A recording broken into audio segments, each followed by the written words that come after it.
In 2019, the World Federation of Advertisers created the Global Alliance for Responsible Media, or GARM, in response to the discovery that L'Oreal ads, among others on YouTube, were appearing on ISIS videos and contributing rev share to ISIS. The goal of GARM is to establish standards that prevent the monetization of content that is harmful to society and to define transparent guidelines for identifying such content.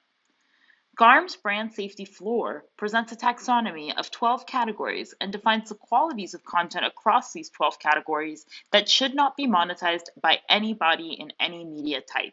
Before you say, wait, isn't that censorship?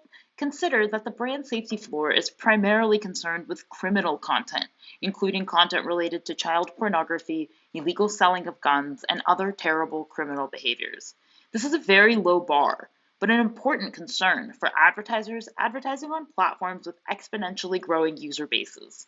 Because of Section 230, platforms aren't liable for the content their users post, but advertisers' concerns have led to more demand for analyzing the long tail of content to avoid situations of inappropriate alignment.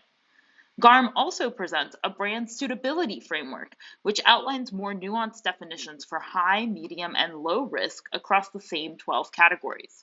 In general, high risk is associated with glamorizing the category, medium risk with dramatizing, and low risk with informing about the category. For example, high risk for adult content is full nudity in display media types and discussions glamorizing of adult situations in other media types. In the context of true crime, high risk for crime might be fawning over or glamorizing a serial killer, while medium risk may be discussing a serial killer's violent actions in an appropriately dramatic way. Depending on a brand's individual risk tolerance and legal requirements, each brand tends to have a different set of preferences across each of the 12 categories. In this way, brand suitability is in the eye of the beholder, and high risk doesn't mean bad. What is unsuitable for Montessori preschools may be the perfect fit for Trojan condoms, and vice versa. To summarize, brand safety is a binary with no gray areas, while brand suitability is all about the shades of gray.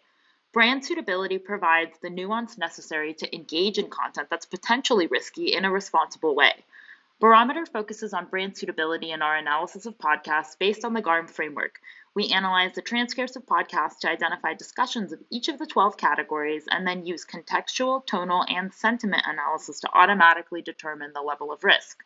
This makes it easy for advertisers to ensure compliance with their brand standards and helps publishers communicate the alignment of their content at an episode-by-episode level of granularity.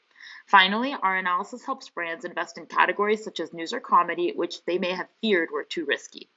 In the podcast world, you'll never hear anybody selling you illegal arms in the top 2,000 podcasts, but brand safety is still a concern in the long tail across the literally hundreds of thousands of active podcasts run by individuals and organizations around the world.